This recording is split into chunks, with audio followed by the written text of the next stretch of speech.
ဆရာကြီးဆရာအေးငါဒီဘက်မှာလာလေဆရာကြီးကျွန်တော်အိမ်မဆိုတာတော်တော်ကြာပြီဒီမဲ့ညကွင်းနေညိုမဲနေရဆိုတာလဲပဏာဝဝဝင်နေအောင်တူနေပြီဟာ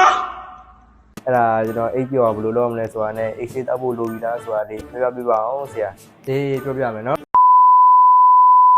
အိမ်မပြောတာကြာလို့ညရောက်လာမှတော့မှကြောက်နေပြီလားအခုဗီဒီယိုလေးမှာတော့အိမ်မပြောသေးတဲ့အကြောင်းရင်းနေနဲ့အိမ်ပြောဘယ်လိုလုပ်ရမလဲအိတ်ဆေးကိုပဲချိန်စားပြီးတော့တောက်တင်လဲဆိုတာလေးကိုပြောပြသွားမှာပဲဖြစ်ပါတယ်ဟောဒါနဲ့ရွာတော်တာဆိုရင်တော့ခုလိုစိတ်ဝင်စားဖို့ကောင်းတဲ့ကျမရေဘူးသူသားတွေကိုအမြဲတမ်းဝတ်ပေးနေတာဖြစ်လို့ကျမရေဘူးသူသားတွေသိလို့လဲဆိုရင်တော့ like နဲ့ subscribe လုပ်ဖို့လည်းမပေးပါနဲ့နော်အိမ်မပြောတာကိုကျွန်တော်တို့မလီယာထမ်းမရဆိုရင်တော့ insomnia လို့ခေါ်တာပေါ့အဲ့တော့အိမ်မပြောတတ်တဲ့အဓိကအကြောင်းရင်းတွေကိုရှားကြည့်မယ်ဆိုရင်တော့အများစုအားဆိုရင်စိတ်ပူပန်နေတာစိတ်လှုပ်ရှားနေတာအတွေးများနေတာကြောင့်နောက်ဆုံးမှာနှလုံးကြောင်သွားပြီးတော့အိမ်မပြောတတ်ကြတာများပါတယ်ဆိုတော့အိပ်ပျော်ဖို့အတွက်ကျွန်တော်တို့အိပ်တော့မယ်ဆိုရင်ခန္ဓာကိုယ်တစ်ခုလုံးမှာရှိတဲ့ကြွယ်သားတွေကိုဖြည့်လျှော့ထားပြီးတော့စိတ်ကိုလည်းလျှော့ထားပါဘာမှရှောင်မတွေးပါနဲ့စိတ်နေမှုအတွက်အိတ်ခန္ဒီမှာဆိုရင်တော့ကျွန်တော်တို့တရားထိုင်တာစာအုပ်ဖတ်တာတစင်အေးလေးနားထောင်ပေးတာကျွန်တော်တို့ရေချိုးပေးရလို့လုပ်ပေးလို့ရပါတယ်။ကျောင်းသားတွေဆိုရင်တော့ချောင်းစာအုပ်ကိုဖတ်လိုက်ပါ။အဲဒါဆိုရင်တော့ကျွန်တော်တို့တန်းပြီးအိပ်ပျော်ပါပါလိမ့်မယ်။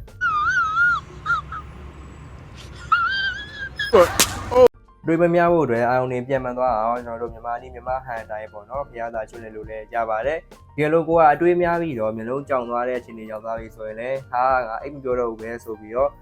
ရမ်းစိတ်ပူပြီးတော့ပြမသွားပါနဲ့စိတ်ကိုစိတ်အေးလေထားပါအိတ်မပြောမှာကိုရမ်းစိတ်ပူပြီးတော့အတင်းကရောအိတ်ပြောအောင်လုပ်မယ်ဆိုရင်ပူပြီးတော့အိတ်မပြောဖြစ်တတ်ပါတယ်အဲဒါကြောင့်ဆောင်းနာအခြေအနေလို့ကျွန်တော်တို့မျိုးလုံးကြောင်သွားတဲ့အချိန်ရောက်သွားပြီဆိုရင်တို့ဒီကလေးပေါ်ဆက်ပြီးတော့လဲမိနေပဲနဲ့ခဏလေးပဲထပြီးတော့မျက်နှာပါးညာတောက်လိုက်ပါနောက်ပြီးရင်စိတ်ကိုလျှော့ပြီးတော့ကျွန်တော်တို့ဒီညငါအိမ်မပြောလဲရပါတယ်ဒီနောက်နေ့ညဆက်ပြီးတော့အိတ်လို့ရတာပဲနောက်နေ့လယ်မှာအိတ်လို့ရတာပဲဆိုပြီးတော့စိတ်ကိုငြိမ်အောင်ထားပြီးတော့ပြန်ပြီးတော့အိတ်ကြည့်ပါနောက်ပြီးတော့ကျွန်တော်တို့ခန္ဓာကိုယ်ထဲမှာရှိတဲ့အိတ်ပျော်စေတဲ့ဒီမလက်တိုနင်လို့ခေါ်တဲ့ဟော်မုန်းအားဆိုရင်ပေါင်နေတဲ့အချိန်မှာပို့ပြီးတော့ထွက်တာဖြစ်တဲ့အတွက်ကြောင့်တို့ကိုနေတဲ့ဒီအိတ်ခမ်းကိုပေါ့နော်အရင်မလင်းပါစေနဲ့မိပိတ်ပြီးတော့အိတ်ပါကိုအိမ်မအိတ်ရကိုလည်းတောင်းတပြောင်းပြင်ဆင်ပြီးတော့ကျွန်တော်တို့အိတ်ခမ်းဒီမှာဆိုရင်အစာအများကြီးစားတာကဖိန်းနဲ့ပါတဲ့ကော်ဖီတောက်တာဆေးလိပ်တောက်တာနောက်ပြီးတော့စိတ်ကိုလန်းဆန်းစေတယ်ပေါ့နော်ဒီဖြော်ရည်လေး energy drink တွေတောက်တာကိုရှောင်ပေးပါဒါအပြင်တော့ဂိမ်းစော့တာဖုံးသုံးတာတွေကိုလည်းရှောင်ပေးပါနေ့ဘက်မှာလေ့ကျင့်ခန်းလုပ်ပေးတာလည်းညဘက်အိပ်ပျော်နိုင်စေဖို့အတွက်အထောက်အကူပြုပါတယ်နောက်တစ်ခုကတော့ကျွန်တော်တို့ဒီနေကင်းဘက်မှာအကြာရိတ်တာ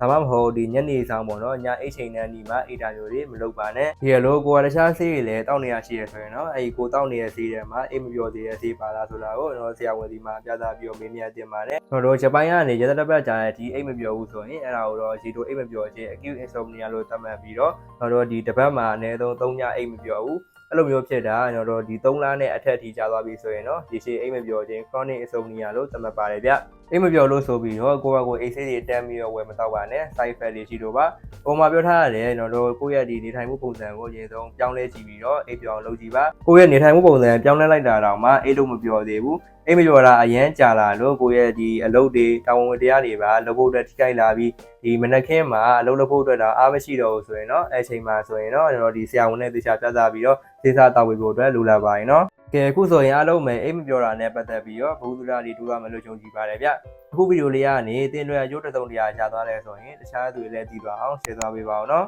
အဲ့ဒါဆိုဒီနေ့ဗီဒီယိုလေးကတော့လောက်ပါပဲနောက်နေ့တွေမှာလည်းပို့ပြီးတော့စိတ်ဝင်စားဖို့ကောင်းတဲ့အကြောင်းအရာတွေအတူပြန်လာခဲ့ပါမယ်နော်တင်ရအများကျမ်းမာနေသေးဖို့လိုလားတဲ့တင်ရဆရာဝန်ယူအာဒေါက်တာ